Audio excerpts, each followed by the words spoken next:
Steven Universe. Good. Gravity Falls. Great! Rick and Morty. Good God, yes! Star versus the Forces of Evil. I don't know. I don't know what word I would use to describe this show. I mean, I like the show, I think, but I don't think I would recommend it, or at least not to everyone. If I had to pick a word to describe this show, I guess I'd go with disappointing? Star vs. the Forces of Evil. An interdimensional princess is sent to Earth hold on. Wait, what? Okay, so she is sent to Earth because she's not ready to rule over her homeland yet, because she's inexperienced with wielding her family's magic wand. That part I get. But for how long is she supposed to be on Earth? This is in no way an original story. An heir of nobility must go on a journey in order to prove that they are ready to take the throne. Usually the hero will prove themselves by completing an impossible task like slaying a dragon or ending a war or buying a copy of WinRAR. But in Star's case, she didn't go to Earth on her own accord. Her parents made her as an ultimatum. Either Star goes to Earth or... But again, how long is she supposed to be on Earth? At what point while on Earth will Star be considered worthy to take the throne? Is it based on a time limit? Is it based on how well she can control the magic of her wand? Is it based on whether or not she has a fully licensed copy of WinRAR? It's never explicitly explained. Whatever, let's move on. She moves to Earth and is enrolled. I assume it's high school because some of the other students look pretty mature, but Star just turned 14. I don't remember the minimum age to be enrolled in high school. Okay, getting back on track. Star is enrolled in high school because of reasons. You see where I'm going with this? They do things, but never explain why they do these things. So Star is now on Earth, and she ends up living with the Diaz family, and ends up befriending Marco Diaz. From there, the show is about Star and Marco going on tons of magical adventures. I started keeping up with the show early on, around episode 4 or 5. The episodes are usually comprised of 2 mini-episodes, an A episode and a B episode. I say usually, but we'll get to that later. Episodes usually go like this. Star messes something up with magic and now they have to fix it. The first episode broke the record for most watched animated series debut on Disney XD with 1.2 million views.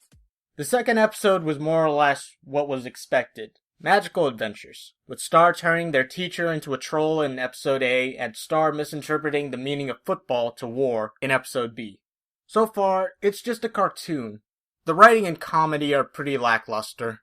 The jokes are really predictable and a lot of the visual jokes are just random.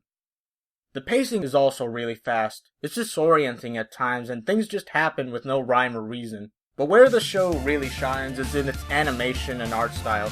The fight scenes are always huge and flashy, even if Star's attack names are kinda dumb. Nuclear hard-killing hurricane! What's also nice about the show is just the main relationship between the two protagonists, Star and Marco.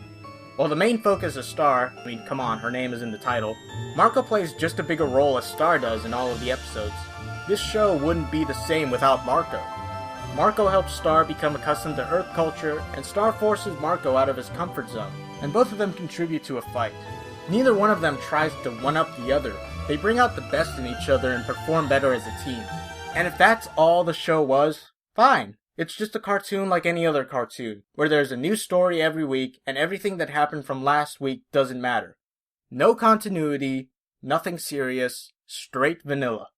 If that was how the show was structured, it was just a show that would make as many episodes to rake in as much money as it could until it got cancelled, that would be okay, and the premise presented in the first episode would be fine. Let me explain. Say the show goes 5 episodes, but interest in the show is waning, so Disney decides to pull the plug. The creators would probably make the series finale go something like this. Star's parents call and remark on the adventures she's had and how she's kept Earth safe, and say she's ready to come back to Muni. Star has an internal struggle about going back home because she's come to love Earth, but ultimately she goes back to Muni because it's her duty. Also, she convinces Marco to come to Muni and marry her to become Prince, because come on, this is Disney and Star and Marco are absolutely adorable together. That would be fine. A nice fairy tale ending to a light-hearted, easygoing cartoon. But no, that's not enough for Star. There has to be a plot with tons of characters and plot twists and cliffhangers. So many cliffhangers. In 3A Monster Arm, Marco gets a monster arm. It's a tentacle that turns out to have a mind of its own, and guess what? It's evil. It's basically trying to get Marco to turn evil, but he snaps out of it, and with the help of Star, they're able to get rid of it. But not before the arm delivers this ominous shit. You'll never get rid of me! I'm part of you now! You can treat the symptoms, but you'll never cure the virus! Holy shit! What is this? A cliffhanger? Does this series have more depth than it's been leading on? I was excited! I thought this was going to have major implications on the overall plot of the show. Is Marco going to start becoming slightly more evil with every episode? Would the arm ultimately take over Marco? And would Star have to face the internal struggle of fighting the monster arm at the cost of also hurting Marco? Just how far would this rabbit hole go? Episode 3B, we got another cliffhanger with this new character, Gustav. It didn't seem to have as much of an implication as Monster Arm, but still, there were still questions left to be answered about this new character. How would these two cliffhangers affect the overall plot? Well, I'll tell you how. Fuck all, that's how it affected the show. Gustav is never mentioned again in the show, not even as a passing reference. It's as if he never existed. And the Monster Arm? Don't worry, he makes a comeback. In fact, he makes a comeback in the season finale. Would you like to see it? No. 9 fucking frames. And if you blinked, you probably would have missed it. In fact, I missed it the first time I watched this episode. I had to pause the video to make sure it was actually there. This is the first time Monster Arm is explicitly referenced since it was first introduced, and it's only referenced in a very cryptic manner for 9 frames. And this tendency of presenting cliffhangers, the pacing and subject of episodes, and not doing anything with these cliffhangers, is why I get so aggravated watching this show. They've presented 6 major cliffhangers over the course of 24 episodes, including the A and B episodes. And they've only ever resolved one of those cliffhangers, and guess what? That resolution ended in another cliffhanger. You can't build suspense and then not come back to it. The show wants to keep the audience hooked with these cliffhangers, but when you present a cliffhanger, I expect a resolution more or less in the next episode. But no, next episode is just another wacky random adventure. It has nothing to do with the cliffhanger you just presented. And again, those types of episodes would be fine if your series is not meant to have an episodic plot. But what do you call those types of episodes in a series with an episodic plot? A filler episode. No one ever goes, "Oh great, a filler episode." They go, "Oh great, a filler episode." Star vs. the Forces of Evil has now presented itself as a show with an episodic plot, given the premise, cliffhangers, and the foreseeable endgame, which is most likely Star learning how to use her wand and returning to Muni to rule over as princess. That's more or less established. They can't back out now and say, you know what, forget about those cliffhangers, we're gonna go back to making a show with no episodic plot. You're in too deep. So why am I so miffed about this show? If it aggravates me so much, why would I continue watching it?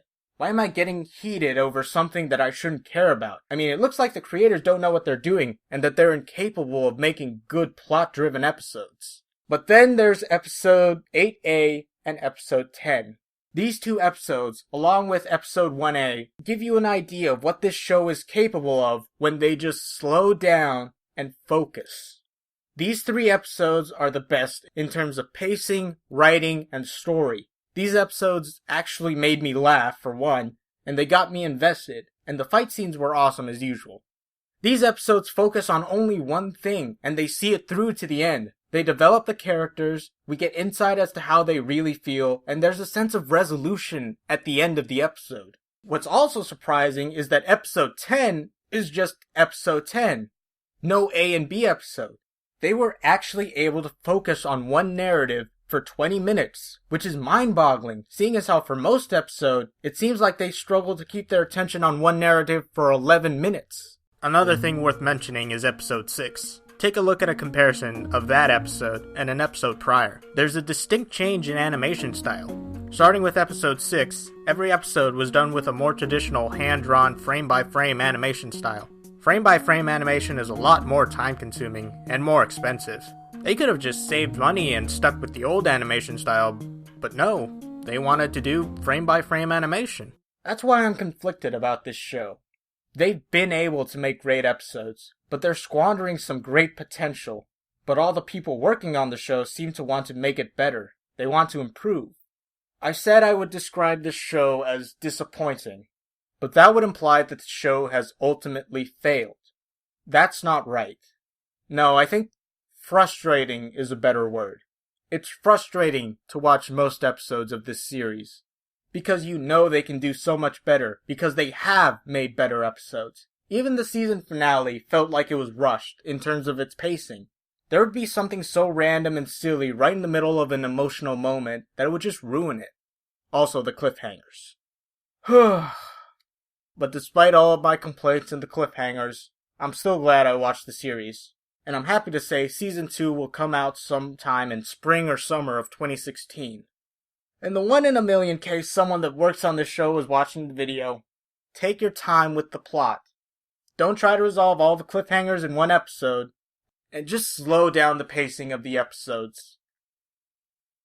Also, if you could hurry up and have Starco be official, that would be much appreciated.